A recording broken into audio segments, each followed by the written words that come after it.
kita yang keempat ya. Artinya sudah 1 bulan berjalan ini semester baru kita ganjil 2021 2022. Nggak terasa memang ya. Tinggal 3 kali pertemuan lagi kita sudah meet saja lagi gitu. Jadi kita akan lanjutkan materi kita terkait dengan bisnis proses manajemen atau kalau istilahnya manajemen proses bisnis ya kalau bahasa kitanya. Ada yang bilang BPM, ada yang bilang MPB gitu. Sama sebetulnya. Kemarin kita sudah bahas sedikit konsep mengenai bisnis proses manajemen ini yang mengatakan bahwa ini adalah sebuah kajian ya, kajian ilmu tentang bagaimana kita mengelola sebuah proses bisnis agar perusahaan itu mendapatkan profitabilitas yang lebih baik ya dari yang sebelumnya. Jadi BPM ini kalau dari sisi ilmunya, disiplin ilmunya itu berada pada 2 kaki. Ada BPM itu disiplin ilmu itu sebagai manajemen ya, karena di sana muncul pengelolaan juga, bagaimana kita mengolah sebuah proses di sana. Kemudian ada pula yang mengatakan BPM itu sebagai disiplin ilmu IT, teknologi di sana. Karena memang dia menggandeng teknologi untuk perubahan yang terjadi dalam proses bisnis yang sudah dikerjakannya. Karena memang seperti awal saya bilang itu tidak ada bisnis itu sekarang yang mungkin tidak menggandeng teknologi ya dalam melancarkan prosesnya gitu. Jadi BPM ada 2 disiplin ilmu, yang pertama dari sisi manajemen, yang kedua dari sisi teknologi informasi. Baik, kita coba share screen materi kita pada pagi hari ini. Nah, kemarin kita sampai sini ya. Terputus kemarin bahwa BPM atau Business Process Management itu bisa dianggap dia sebagai disiplin dari ilmu manajemen. Nah, ini menggantikan sebuah pandangan bahwa ketika bisnis itu didasarkan pada fungsional dari organisasi, sistem yang ada di sana, bahkan metrik yang diskrit yang ada di perusahaan itu. Nah, ini berdasarkan kepada cross fungsional core process-nya ya. Cross fungsional core process yang berjalan untuk mencapai tujuan bisnis yang high level. Saya sudah menyinggung juga sedikit mengenai proses bisnis yang menjadi pijakan terakhir ya bagi perusahaan untuk memajukan perusahaannya. Memang dia berawal dari proses, kemudian muncul departemen dan akhirnya dia berkolaborasi cross fungsional gitu ya dengan beberapa departemen yang ada. Itu maksudnya cross fungsional core prosesnya itu dengan beberapa departemen yang ada, sehingga memunculkan paradigma baru bahwa sebuah proses itu berjalan dengan adanya proses bisnis di perusahaan itu. Nah, jadi disiplin ilmu manajemen seperti itu dia bisa menggantikan bagaimana pandangan terhadap bisnis yang awalnya konvensional, tradisional, hanya berdasarkan pada organisasi fungsional saja, sistem. Nah, sekarang dengan adanya disiplin ilmu BPM ini, berdasarkan juga cross functional core process yang terjadi, nah dia akan berjalan nantinya untuk mencapai high level ya, tujuan yang tertinggi dari bisnis yang dijalankan oleh perusahaan itu. Nah, untuk memperkecil gap-nya itu antara tujuan bisnis dengan perancangan dari tujuan implementasi TI juga. Jadi, jangan nanti ada gap yang terlalu tinggi. Kalau sisi manajemen pengelolaannya seperti ini, tapi tujuan dari implementasi TI-nya tidak sejalan dengan itu. Nah, ini kan tidak matching dia ya, artinya ada gap yang besar. Nah, dia bagaimana memperkecil itu, betul-betul IT yang diimplementasikan itu hendaknya bisa mencapai tujuan bisnis dari perusahaan itu. Jadi BPM sebagai disiplin ilmu manajemen. Nah, kita lihat juga kalau BPM itu sebagai platform teknologi seperti apa pula dia. Jadi kalau dia sudah menjadi disiplin ilmu dengan platform teknologi di sini, maka nanti BPM itu bisa menyediakan berbagai kumpulan software ya atau aplikasi yang dibutuhkan oleh perusahaan. Misal saja untuk mengoptimalkan kinerja, nanti dibikinkan aplikasi atau softwarenya. Bagaimana cara membikinnya? Ya dilihat bahwa BPM sebagai pijakan ilmu manajemen tadi bagaimana mereka mengelolanya. Nah, ketika mereka mengelola itu, apa yang harus dibutuhkan oleh mereka agar pengelolaan mereka itu bisa lebih optimal, bisa meningkatkan kinerja yang ada. Jadi bisa dibangunlah sebuah software nantinya agar bisa dia mengoptimalkan kinerja yang ada di perusahaan itu.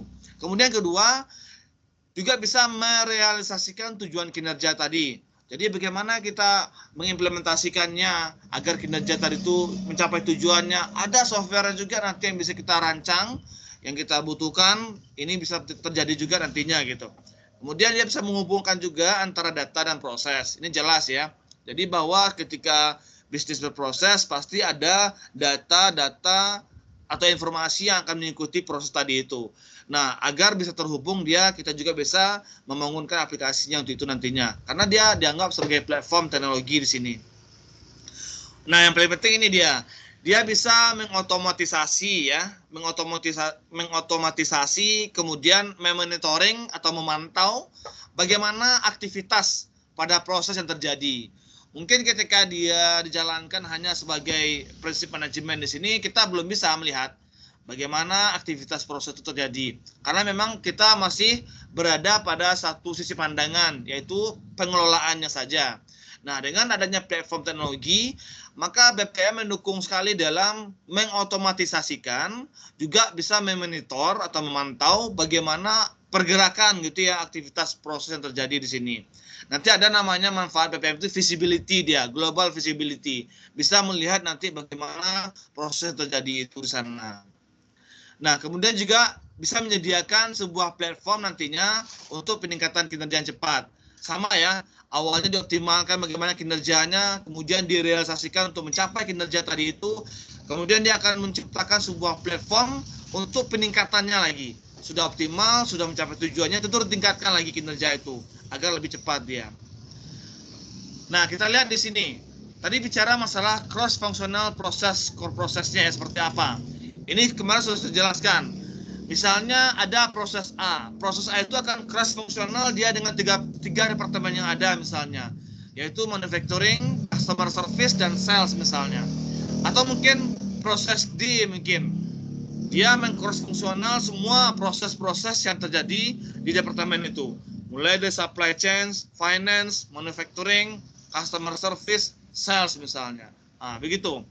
Nah, kalau kita lihat cross fungsional proses terjadi ini, kira-kira proses A ini apa ini?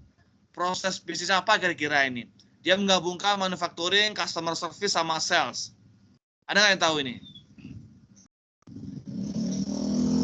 Proses apa kira-kira? Proses produksi bisa ya, karena dia ada pabrikannya di sana, ada customer service-nya, ada penjualannya. Bisa dua di sini, bisa dia proses A ini adalah sebuah proses bisnis produksi atau proses bisnis salesnya ya, salesnya. Kalau bicara masalah proses B, dia menggabungkan finance, manufacturing, dan customer service. Nah, ini juga bisa produksi. Ya, karena memang manufacturing membutuhkan biaya dan membutuhkan customer service ya untuk menampung demand atau permintaan dari customer. Kalau proses C apa ini? Supply chain sama finance ini apa kira-kira? Nah, kalau kita lihat di proses C ini lebih kepada proses bisnis pengadaan. Karena ada supply di sana. Ya, ada supply di sana. Dan juga butuh masalah finance ya untuk pembelian barangnya. Jadi bisa dia di C itu proses bisnis pembelian atau pengadaan barangnya gitu ya.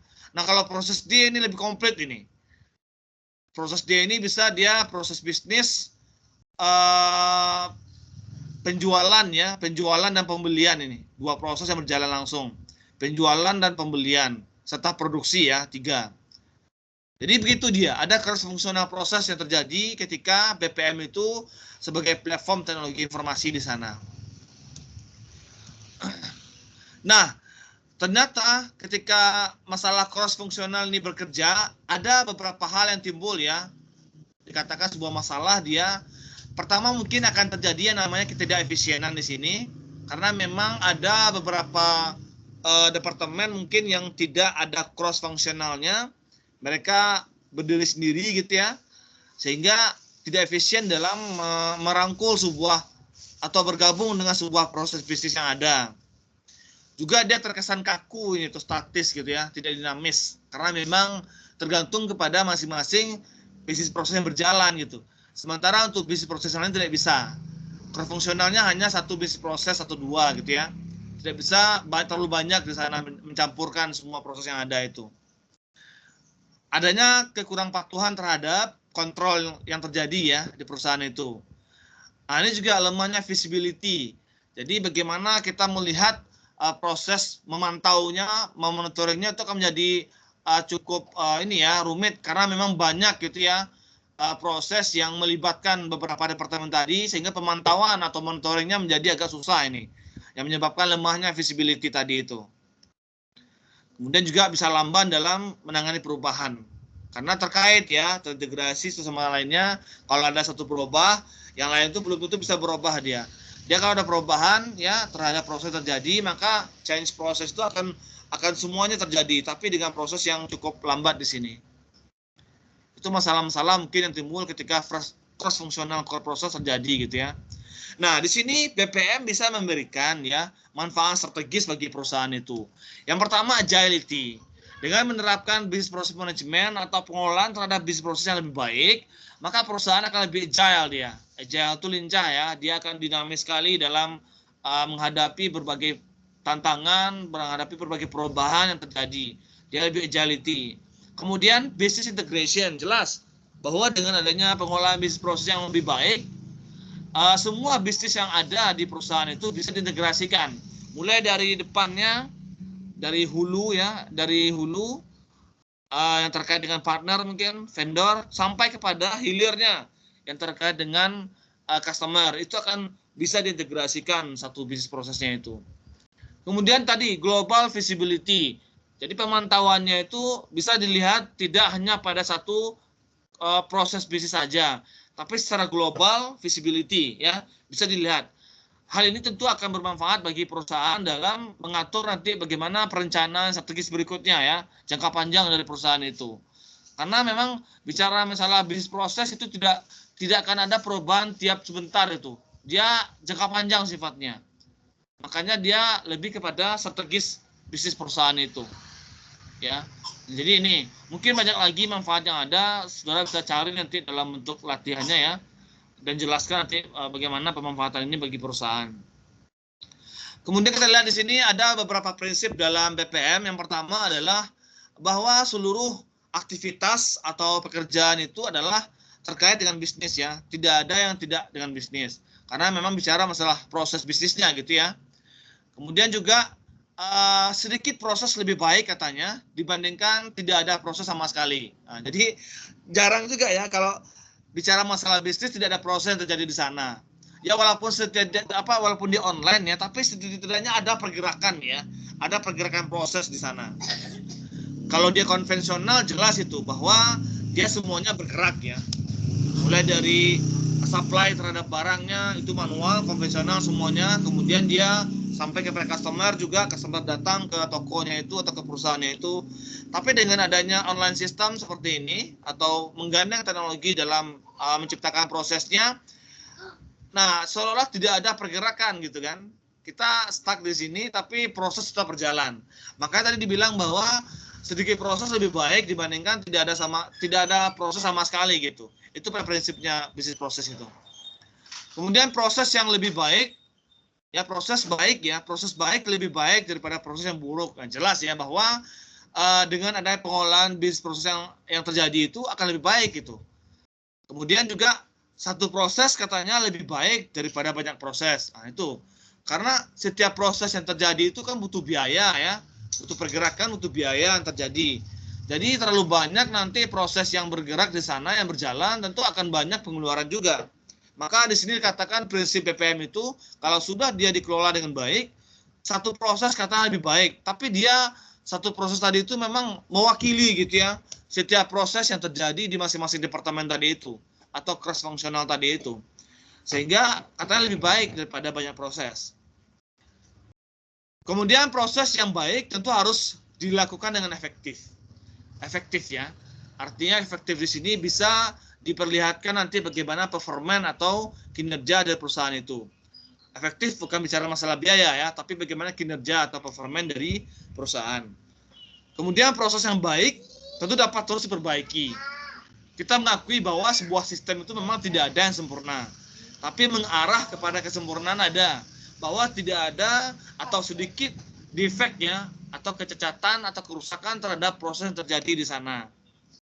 Kemudian proses yang baik nanti bisa saja menjadi proses yang buruk gitu ya. Jadi harus hati-hati. Kita kalau terlalu banyak melihat bagaimana kendala yang ada di perusahaan itu, kita lihat proses yang terjadi, tentu kita akan mengetahui nantinya semakin banyak juga proses yang buruk yang terjadi di sana gitu. Karena memang setiap proses yang ada itu kan bisa dipantau ya, dipantau atau dimonitoring gitu di sana. Nah ini beberapa prinsip dari BPM yang ada gitu ya dalam mengelola sebuah proses bisnis itu. Nah, ada pula BPM governance di sini ya, atau business process management governance-nya. Ini terkait dengan kebijakan-kebijakan ya, kebijakan-kebijakan yang ditimbulkan nantinya atau yang muncul ketika ini diterapkan. Nah, ini adalah sekumpulan aturan ya atau kebijakan dan proses. Tentunya memungkinkan sebuah proses bisnis dalam sebuah organisasi itu tetap berjalan nantinya. Jadi ada aturan-aturan nanti rule ya, kebijakan-kebijakan yang diatur, yang disusun, apakah dalam bentuk SOP namanya atau dalam bentuk aturan apa namanya instruksi kerja misalnya. Nah itu akan diatur dalam bentuk BPM governance. Kalau lebih besarnya mungkin dalam bentuk surat keputusan ya, surat keputusan dari manajemennya, bisa seperti itu. Kemudian apa saja sih elemen-elemen utama gitu ya BPM governance ini? Yang pertama ada transparansi. Jelas bahwa ketika kita menerapkan aturan-aturan dalam BPM ini harus transparan. Sesuai dengan kondisi di perusahaan itu dan semua stakeholder yang ada di sana wajib tahu kira-kira apa saja kebijakan-kebijakan yang akan diatur, yang akan diterapkan agar pengelolaan proses bisnis itu betul-betul dapat berjalan dengan baik. Ada transparansi di sana. Kemudian tanggung jawab dan akuntabilitas. Jelas bahwa setiap kebijakan yang dilahirkan itu, yang diciptakan itu semuanya harus bertanggung jawab ya dalam merealisasikannya. Dan juga akuntabilitas dia. Artinya betul-betul dia itu sesuai dengan prosedur yang ada di sana dan akuntabel ya. Kemudian komitmen juga harus ada di sini. Komitmen terhadap tujuan bisnis organisasi. Ini paling penting nih. Jangan sampai melupakan bahwa kita punya tujuan dalam perusahaan itu untuk ini misalnya. Harus ada komitmen di sana. Sehingga ini merupakan sebuah elemen ya dari governance BPM itu. Nah, bagaimana implementasi BPM itu ya? Bagaimana mengimplementasikan BPM governance itu? Di sini kita lihat kita bisa mendefinisikan berbagai kebijakan-kebijakan tadi ya dan tanggung jawab itu. Pertama, definisikan dulu perannya dan akuntabilitas seperti apa. Jadi ada di sana tanggung jawab di masing-masing proses yang mereka pegang di sana. Kemudian definisikan bagaimana kebijakan dan standar terkait dengan proses. Bisa saja dalam menciptakan sebuah standar prosedurnya seperti apa ya dalam pelayanan terhadap customer-nya nanti itu harus diikuti di semua di sana. Menjadi sebuah kebijakan dan aturan yang harus diikuti bersama. Kemudian tindakan yang sedang dilakukan seperti apa? Bisa dimonitor ya. Bisa dimonitor nantinya bagaimana kemajuan prosesnya dan juga dilihat bagaimana KPI-nya. KPI Key Performance Indicator. Nanti akan kita lihat detailnya seperti apa. Jadi adanya governance kebijakan dalam pengimplementasian pengelolaan terhadap proses bisnis, kita bisa monitor kemajuannya seperti apa prosesnya. Tentunya juga bisa mengukur nanti bagaimana Key Performance Indicator-nya. Bagaimana nanti kinerja dari perusahaan itu, ya indikator kinerja dari perusahaan itu. Juga kita bisa lihat bagaimana risiko yang akan ditimbulkan nantinya terhadap perubahan terjadi. Nah, ini ada gambar ya yang memperlihatkan bagaimana cycling atau siklus dari business process management. Didahului oleh proses identification. Jelas bahwa perusahaan itu harus mengidentifikasi dulu kira-kira apa saja proses yang terjadi di perusahaan itu. Nah, di fase ini nanti masalah bisa didefinisikan. Tentunya masalah bisnis ya. Masalah bisnis bisa didefinisikan di sini. Tujuan untuk apa, bagaimana peran dari setiap kita nantinya dalam menjalankan itu gitu ya. Nanti semua proses yang berhubungan dengan permasalahan bisnis bisa diidentifikasi, didaftar ya, di list nanti apa saja kendala-kendala yang terjadi nantinya. Apa output dari fase ini?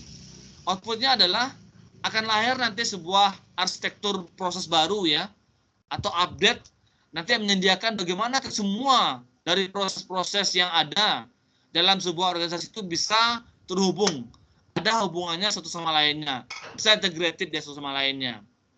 Nah, biasanya fase ini dilakukan bersama nanti dengan pengukuran kinerjanya atau bersama nanti dengan pengukuran KPI yang ada untuk identifikasi ini. Kemudian ada proses discovery atau dalam tanda kurung S is process modeling gitu ya. Jadi dia sebagai sebuah proses modeling atau dalam memodelkan sebuah proses. Jadi proses discovery ini adalah kita melihat bagaimana existing proses yang terjadi. As is istilah bahasa Inggrisnya sedang berjalan gitu ya. Dari masing-masing proses kemudian dia didokumentasikan nantinya dalam bentuk as is proses modelnya gitu ya. Kemudian dianalisis lagi prosesnya itu. Nah, fase ini nanti permasalahan-permasalahan atau isu yang ada pada proses as is identifikasi di awal itu, maka dibuatkan dokumentasinya dan diukur secara kuantitatif. Kuantitatif ya, jumlahnya nantinya. Apa output dari fase ini? Bisa dia berupa kumpulan atau daftar dari isu-isu yang ada di perusahaan itu ya, atau mungkin bagaimana solusi terhadap permasalahan atau isu yang terjadi di sana. Nah, ini adalah pada proses analisis yang terjadi. Kemudian proses berikutnya adalah proses redesign atau mendesain kembali. Tadi sudah dimodelkan ya. Kemudian meredesain dia. Tujuannya adalah nanti untuk mengidentifikasi perubahan-perubahan pada proses yang akan membantu menyelesaikan permasalahan yang ada tadi pada fase sebelumnya. Serta juga bisa memungkinkan organisasi itu bisa memenuhi sasaran kinerja yang sudah ditetapkan sebelumnya oleh perusahaan itu. Nah, ternyata nanti akan melahirkan nanti dalam fase ini to be proses modelnya lagi. Bagaimana menjadi atau menjadikan sebuah model prosesnya itu lagi. Tadi dia sebagai proses model. Karena memang kita mengidentifikasi yang berjalan. Setelah itu kita desain tentu menjadikannya lagi kan, menjadikannya sebuah model proses. Kemudian langkah selanjutnya adalah proses implementation di sini. Nah, di sini adalah bagaimana perubahan yang dibutuhkan itu berpindah dia dari as is ke to be. Sebagai untuk menjadi dia untuk disiapkan dan dijalankan di sini. Nah, fase ini memiliki dua aspek nantinya. Pertama ada namanya organizational change management dan proses automation. Jadi secara tidak langsung nanti secara alamiah akan terjadi perubahan terhadap fungsi-fungsi manajemen. Karena mungkin ada manajemen itu yang konvensional proses dia bekerja, tentu dengan adanya implementasi proses secara otomatisasi akan merubah nanti susunan dari organisasi itu. Bisa saja nantinya beberapa manajemen dihilangkan atau direduksi ya, di-merger ke manajemen yang lainnya. Kemudian secara alamiah juga akan muncul proses yang otomatisasi nantinya. Ya, tidak ada lagi konvensional proses di sana. Nah, organizational change management di sini akan mengacu nanti pada seperangkat aktivitas yang dibutuhkan oleh perusahaan nantinya dalam merubah bagaimana cara kerja. Ya, bagaimana cara kerja, bagaimana cara pengelolaan semua partisipan yang terlibat dalam proses tadi. Sementara proses automation adalah lebih mengacu pada pengembangan atau peningkatan IT-nya di sana agar to be proses dapat didukung. Jadi untuk menjadikan sebuah proses itu butuh dia otomasi sistem, butuh penerapan IT di sana agar betul-betul ini berjalan sesuai prosedur atau prosesnya. Kemudian life cycle berikutnya adalah proses monitoring dan controlling ya. Nah, ketika fase sebelumnya dijalankan maka data yang relevan dikumpulkan dan dianalisa untuk menentukan seberapa baik proses bekerja dari sisi ini, diukur performanya, diukur nanti sasaran kinerjanya di sini. Nah, kalau seandainya ada bottleneck misalnya kan, atau error, maka diidentifikasi terlebih dahulu. Kemudian nanti diberi pembenaran atau diperbaiki pada monitoring dan controlling ini. Nah, masalah baru nanti pasti akan muncul, nanti akan ditemukan. Tidak pun masalah, mungkin peluang-peluang lah untuk perbaikan gitu ya. Baik itu pada proses yang sedang berjalan atau proses lainnya. Nah, jika hal ini terjadi, maka siklus BPM akan mulai lagi dari awal dia. Mulai lagi dari identifikasi lagi, dan seterusnya. Dia berupa cycling dia, tidak akan putus. Seperti yang dibilang tadi, kaedahnya tidak ada proses yang sempurna, tidak ada sistem yang sempurna, tapi bagaimana mengarah kepada kesempurnaan agar peningkatan layanan terhadap hulu dan hilir tadi, mitra atau customer tadi bisa berjalan dengan baik. Nah, itu adalah siklus ya dari BPM itu. Nah, kalau kita lihat, ada pula muncul istilah Six Sigma namanya. Jadi, siklus BPM ini bisa kita lihat juga berdasarkan Six Sigma. Ya, Six Sigma ini adalah sebuah metode dalam perbaikan masalah proses juga. Ya, kalau kita lihat di sini, dia lebih kepada bagaimana melihat bentuk atau fokusnya itu kepada komponen-komponen yang ada di perusahaan itu. Nah, dia agak berbeda sedikit dari bisnis proses manajemen life cycle. Kalau berdasarkan Six Sigma ini hanya ada 5 saja. Pertama, define namanya, atau mendefinisikan apa yang terjadi, measure, analyze, improve, dan control. Nah, kalau kita lihat di sini, pada fase define itu, kita akan melakukan identifikasi ya, apa saja nanti akan masuk dalam kategori defect-nya, atau masalah yang terjadi gitu. Atau kerusakan misalnya yang terjadi di sistem itu. Kemudian measure, itu mengumpulkan nanti data-data mengenai tingkat defect-nya yang terjadi. Misalnya membuatnya dengan Pareto chart, misalnya kan diidentifikasi dengan itu nantinya. Kemudian dianalisis, analyze. Tentu akan ada analisa terhadap faktor-faktor apa penyebab sebetulnya sehingga dia terjadi defect atau kerusakan itu. Kemudian improve, melakukan improvement dalam menghilangkan defect tadi. Terakhir baru dilaksanakannya kontrol ya, agar nanti proses bisa berjalan dengan baik atau mencegah agar defect itu tidak muncul kembali nantinya. Begitu seterusnya, dia akan bersiklus dia. Nah, kalau dilihat dari Six Sigma-nya, gambarnya seperti ini ya. Ada the six core element of BPM berdasarkan Six Sigma tadi itu. Faktornya bisa dalam bentuk strategic arrangement, governance ya, kebijakan tadi, kemudian metodologi, IT juga, orang-orang yang ada di sana atau stakeholder yang ada di sana, juga budaya, ya budaya perusahaan itu nantinya. Jadi masing-masing ini ada penjabarannya. Nah, kalau bicara masalah six core elemen BPM ini, mungkin dia lebih fokus kepada industrial ya, karena ini memang bidangnya industri teknik ya, manajemen terhadap pengelolaan industri. Kita tidak akan bahas detail masalah ini, tapi karena bicara masalah pengelolaan terhadap sebuah bisnis proses, ternyata six core element ini atau Six Sigma ini dia masuk ke dalam sebuah metode yang diperhitungkan gitu ya, yang digunakan dalam proses BPM itu. Ini langkah-langkah yang bisa dilihat nantinya. Oke, kita akan bahas detail masalah ini nantinya. Kita hanya bicara masalah siklus saja lagi. Ada define tadi, ada measure, analyze ya, sampai kepada controllingnya. Kalau bicara masalah strategic arrangement, berarti di sini kalau kita kaitkan dengan BPM, perlu ada penyelarasan ya antara BPM dengan strategi organisasi, di arrangement dia, ya. Kemudian governance atau kebijakan-kebijakan yang ada. Jadi tata kelola dalam BPM nantinya akan membangun sebuah akuntabilitas ya yang memadai dan transparan. Karena nanti peran dan tanggung jawab pada tingkatan masing-masing level yang bekerja pada BPM itu akan berbeda, ya. Bisa dilihat dari portofolio yang ada di sana, program yang dikerjakan, proyek yang ada seperti apa, dan juga pengoperasiannya bagaimana nantinya. Akan berbeda kebijakan-kebijakan di masing-masing itu nanti. Kemudian metode. Ini merupakan sekumpulan tools atau peralatan dan teknik untuk mendukung nantinya atau memungkinkan nantinya berbagai aktivitas di sepanjang siklus proses kemudian termasuk bagaimana inisiatif BPM terhadap organisasi itu. 3 lagi, yaitu information technology tadi, people dan culture ya. Jadi bicara masalah IT, nanti berbagai solusi IT tentu dibutuhkan ya. Dibutuhkan atau sangat penting bagi inisiatif BPM.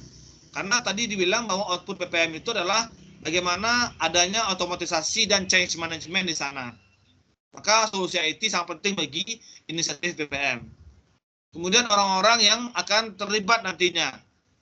Ya, ini merupakan bagaimana setiap individu itu nanti ataupun bahkan kelompok individu ya yang secara berkelanjutan dia akan dapat meningkatkan kemudian menjalankan nantinya berbagai proses dan keahlian pengetahuan yang mereka miliki ya untuk meningkatkan kinerja bisnis yang ada. Kemudian budaya ya, culture. Budaya atau culture ini nanti mencakup bagaimana manfaat dan keyakinan kolektif dari organisasi yang proses centernya itu betul-betul bisa dilihat nantinya, dikontrol. Maka tergantung semua yang menjalankan itu pada budaya yang ada di perusahaan itu. Ya. Karena pasti berbeda ya antara budaya kerja suatu organisasi itu bukan berbeda satu sama lainnya. Jadi ini the 6 core element of BPM ya yang akan kita lihat nanti apanya penerapannya. Nah, bagaimana sih keuntungan ya dari BPM itu? Keuntungannya kita lihat di sini ada 4 saja. Dia bisa efisien nantinya, cepat, patuh atau taat, dan visible ya. Nah, efisien berarti nanti BPM itu bisa dia mengotomatisasikan tugas-tugas manual atau hand off, menjamin nanti bagaimana tugas penting yang dilaksanakan terlebih dahulu dan bisa tepat waktu. Itu efisien. Kemudian cepat. Nanti model proses yang dieksekusi tidak dibangun dengan kode yang kompleks, tetapi dengan grafis ya atau flowchart ya. Jadi di sini tidak bermain dengan codingannya, tapi bermain dengan modelnya. Sehingga nanti proses-proses yang dijalankan itu bisa dilihat ya, diacu ke model tadi itu. Tidak berupa coding yang kompleks, tapi berupa grafis yang mudah dipahami oleh semua people yang ada di sana. Kemudian adanya nanti logic proses berdasarkan aturan-aturan atau rule yang mencerminkan bagaimana kebijakan atau best practice yang dilaksanakan oleh perusahaan itu. Ada ketaatan atau kepatuhan terhadap logic proses terjadi. Jadi kalau seandainya dalam model bisnisnya itu harus seperti A misalnya, kebijakan yang ada, aturan yang ada, maka semua stakeholder atau people yang terlibat dalam atau yang bertanggung jawab dalam menjalankan itu harus patuh dia terhadap proses yang akan dikerjakannya. Visible artinya nanti membuat semua proses itu menjadi visible secara end to end ya. Tentunya dengan menggabungkan sistem bisnis yang terpisah tadi diintegrasikan dengan statistik alur kerja SDM yang ada di perusahaan.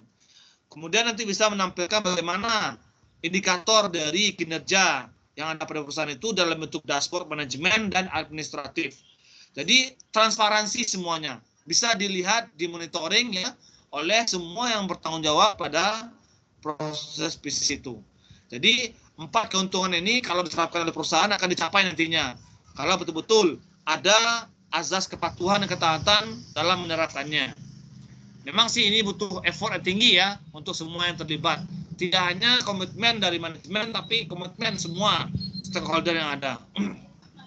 Mulai dari mitranya ya, dalam hal hulu di sini sampai kepada customer hilir.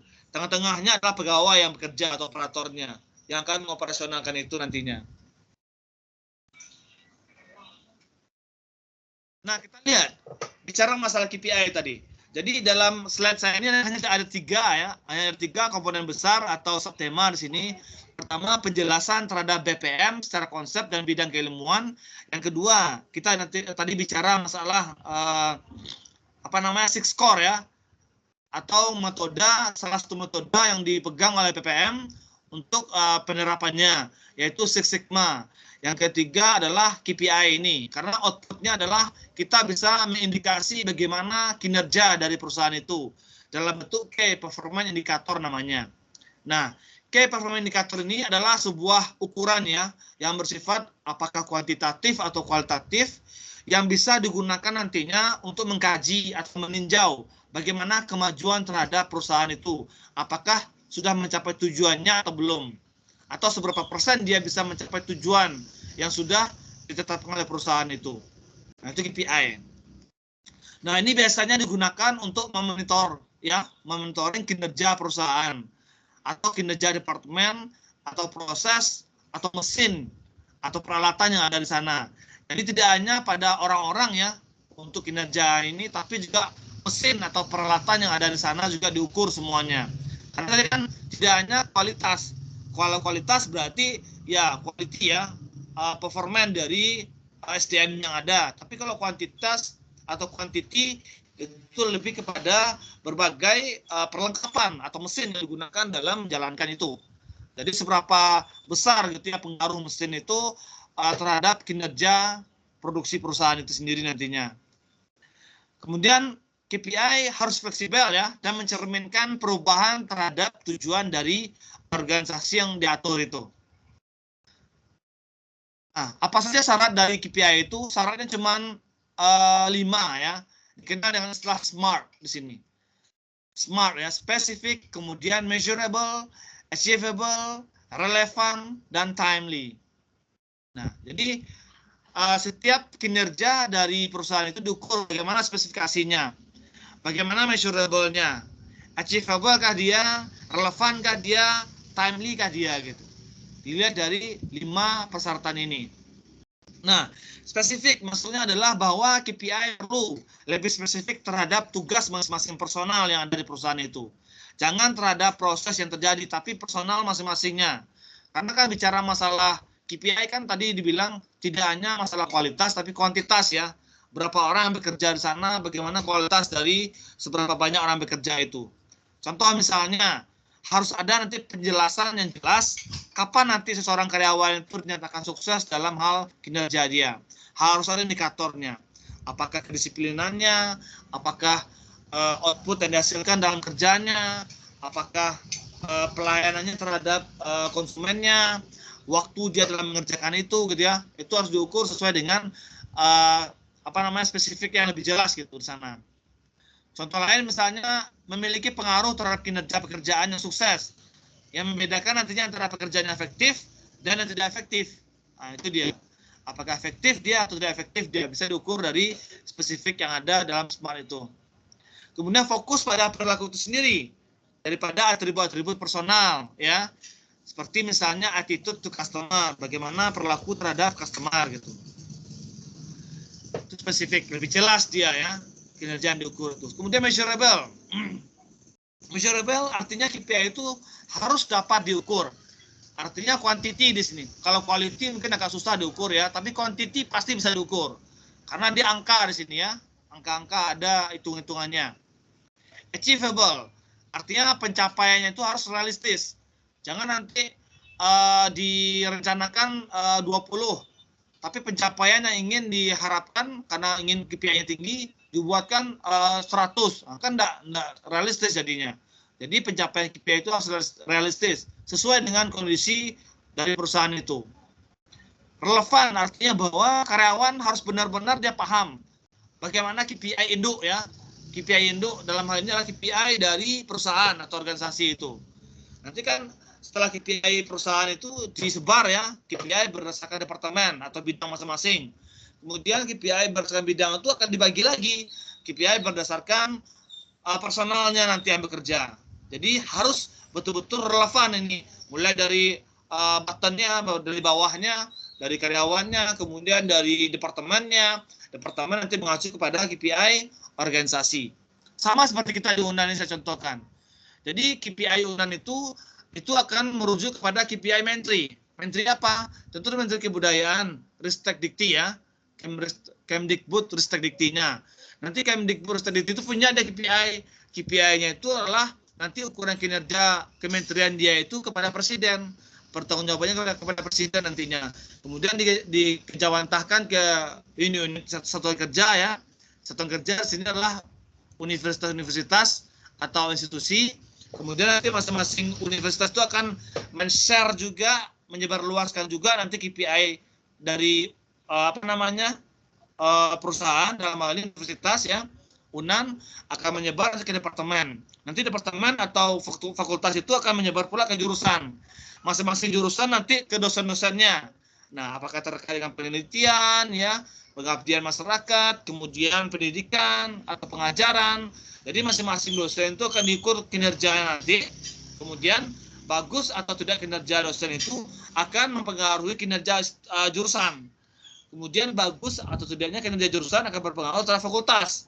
Fakultas akan berpengaruh terhadap universitas. Universitas akan berpengaruh terhadap kementerian. Begitu seterusnya. Jadi harus relevan.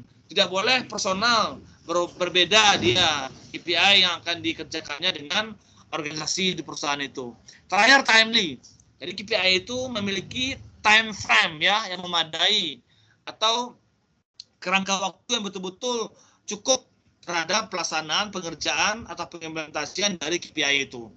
Jangan nanti molor diminta per semester dikasih per tahun, itu nggak bisa. Jadi timely itu, time frame itu harus sesuai dengan yang diarahkan oleh organisasi. Nah ini ya persyaratan KPI, SMART ini, specific, measurable, kemudian achievable, relevant, dan timely. Nah, bagaimana contoh aspek bisnis dari KPI itu? Nah kita lihat di sini, aspek bisnisnya adalah terciptanya pertama adalah kepuasan customer ya, atau customer satisfaction. Kemudian juga terciptanya kepuasan pekerja ya, atau employee satisfaction di sini. Kemudian akan ada nanti change management atau pergantian staff nanti yang bekerja di sana. Kalau KPI sebuah staff itu bagus, maka dia akan meningkat ke level yang lebih tinggi. Kalau KPI-nya agak rendah atau turun, maka dia akan terjadi pergantian staff. Kemudian juga kehadiran absensi ya, ini terkait dengan kedisiplinan dari contoh penerapan KPI itu. Jangan nanti berpengaruh terhadap timely frame-nya itu, ya time frame-nya itu. Karena sering dia tidak hadir ya, sering absensi sehingga molor time frame-nya itu nggak bagus. KPI-nya pasti akan turun nantinya. Kemudian dari segi finance jelas akan mempengaruhi nanti keuangan ya. Kemudian bagaimana pengembangan dan inovasi produk baru itu juga akan berpengaruh terhadap aspek bisnis KPI. Kualitas apalagi ini jelas karena memang KPI itu memang kualitas ya, nanti akan berpengaruh terhadap itu dan juga kuantitas yang ada. Oke, ini contoh aspek bisnis KPI yang akan mempengaruhi nantinya bagaimana kinerja terhadap perusahaan itu. Lalu kita lihat apa saja komponen-komponen dalam KPI itu. Yang pertama adalah KPI harus bisa menjelaskan ya outcome yang akan dicapainya terkait dengan kinerja minimum yang masih dapat diterima. Misalnya daily break even point-nya ya, berapa daily break even point-nya akan dihasilkan per hari itu. Kemudian kinerja targetnya seperti apa? Misalnya desired daily output, jadi apa harapannya ya, keinginannya per hari itu outputnya seperti apa. Juga KPI itu seharusnya bagaimana? Pertama, dia harus bisa dikomunikasikan dulu. Karena memang tidak bisa sendiri dikerjakan. Bisa nanti KPI satu orang personal akan berkaitan dengan KPI kawan yang lainnya gitu. Atau akan berkaitan dengan KPI mitra. Atau akan berkaitan dengan KPI customer-nya. Kemudian diselaraskan dengan visi misi perusahaan, jelas. Akan berinduk kepada visi misi perusahaan itu nantinya. Ini juga penting. Adanya reward yang jelas. Jadi bicara masalah KPI nantinya akan ada nanti reward and punishment. Jelas reward-nya, jelas punishment-nya akan terjadi ketika komponen KPI itu bisa terlaksana dengan baik atau tidaknya. Kalau kita sebagai seorang dosen di kampus itu ada. Kita ada namanya rencana kerja kita itu ya dalam bentuk apa istilahnya kalau saya lupa sebentar.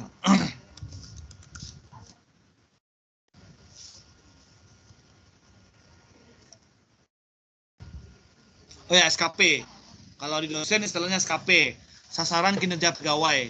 Nanti SKP itu akan berpengaruh terhadap sistem remunerasinya. Karena tadi reward and punishment. Kalau bagus dia kinerjanya, maka akan bagus rewardnya. Kalau tidak bagus, maka akan ada punishment-nya.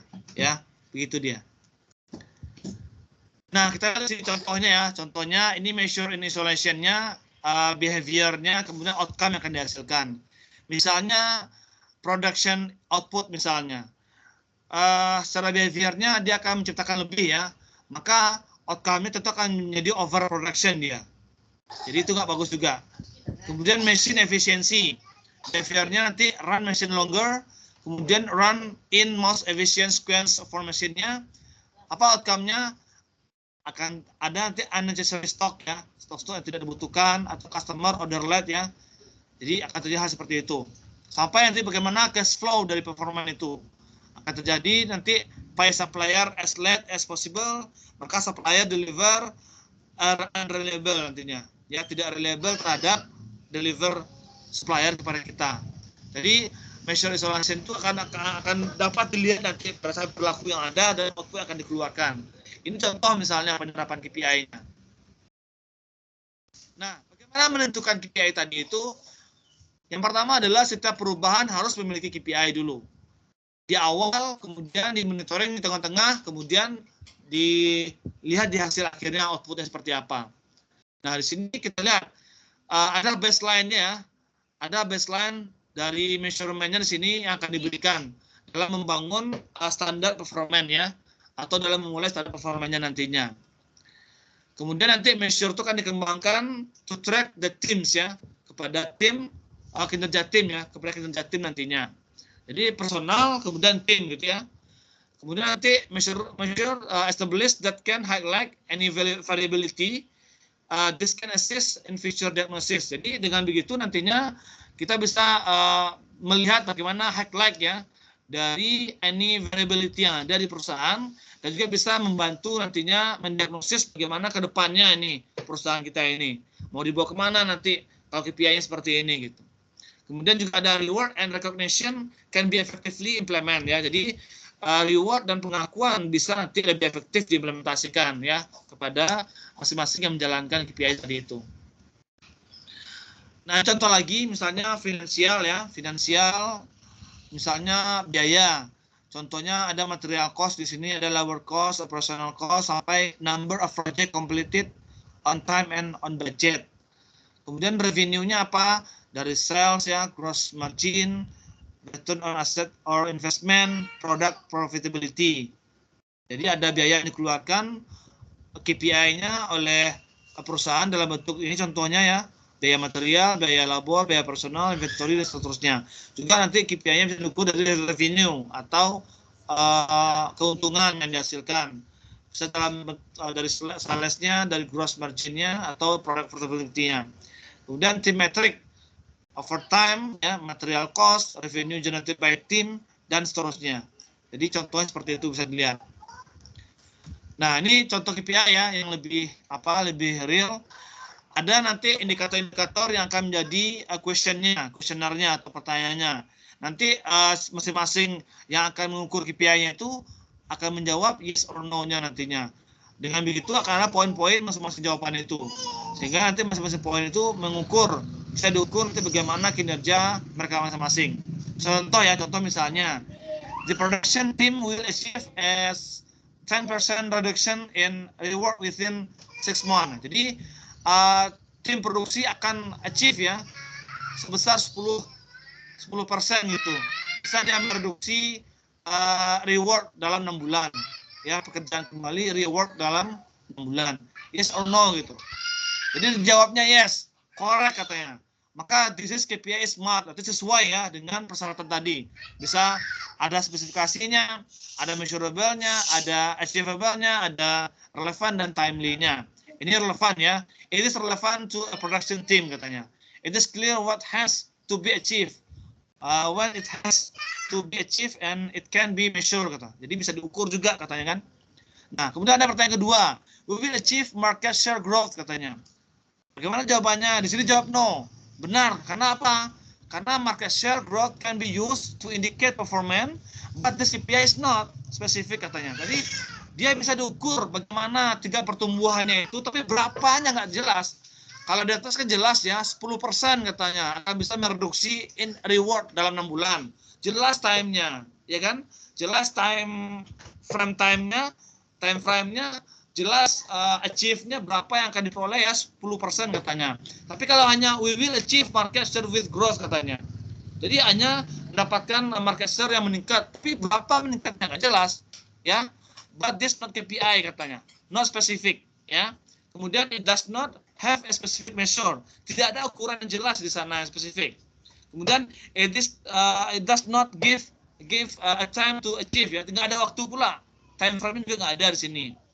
Jadi ini tidak relevan ya to everyone.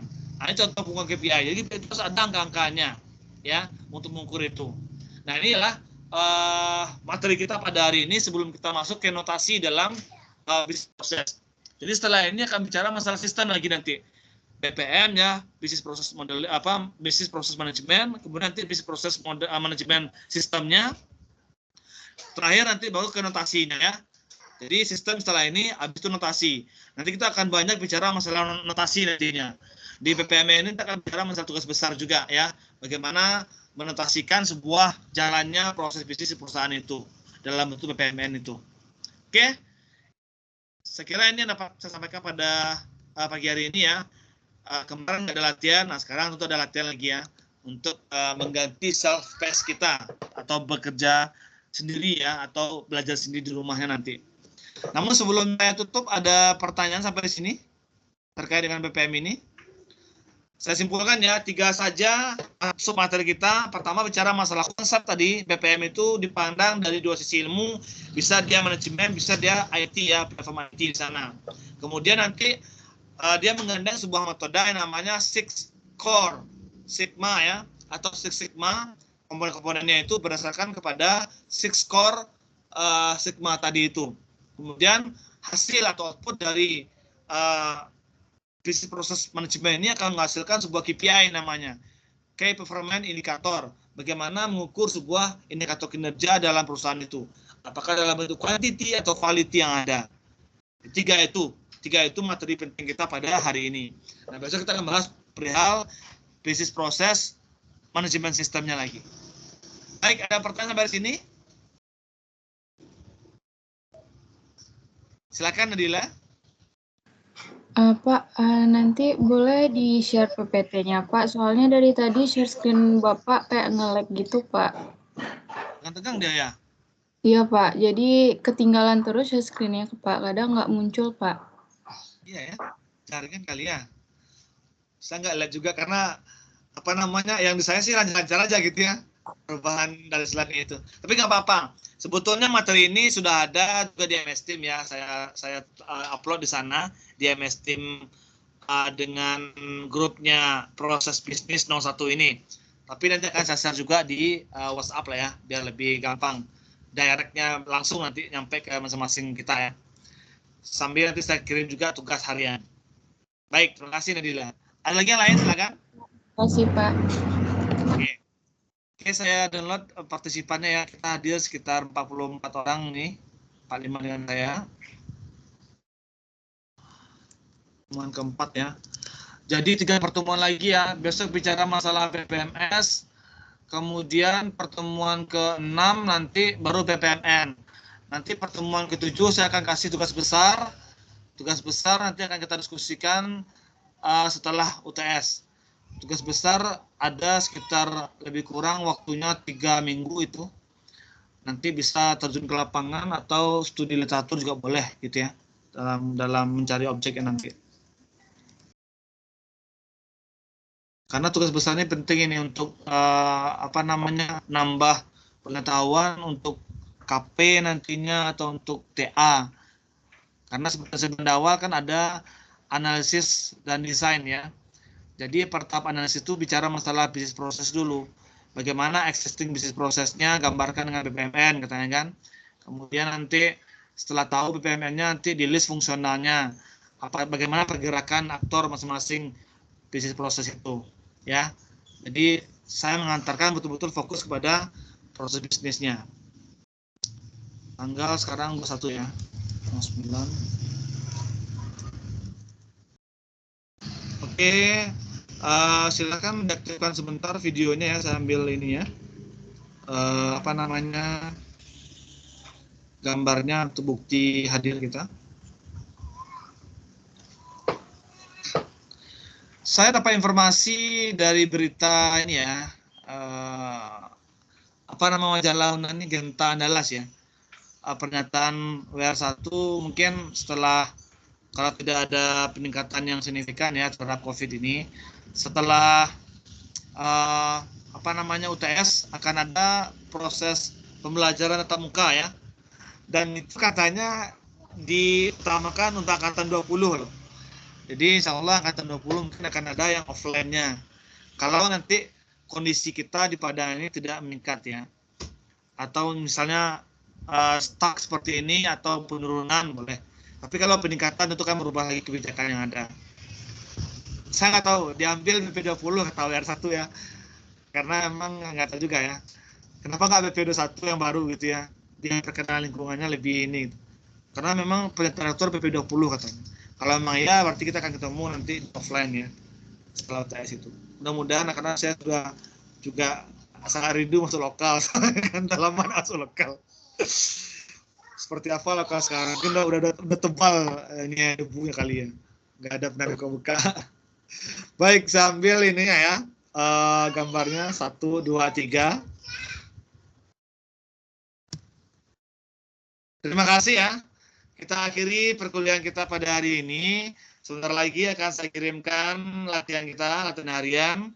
Ingat, latihan hariannya itu mulai dari jam 9 ini, nanti dikumpul jam 12.00.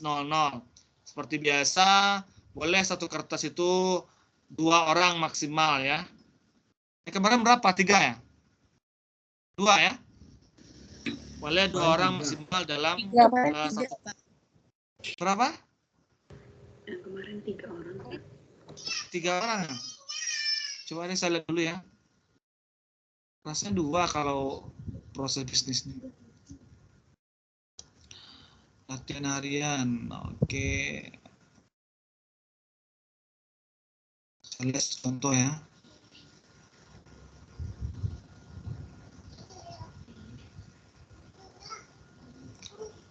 Tapi di sini, oh ini 1 orang nih, maaf.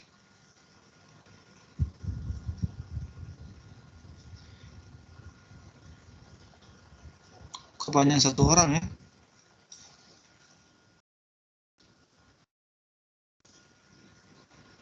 Yang 1 orang semua.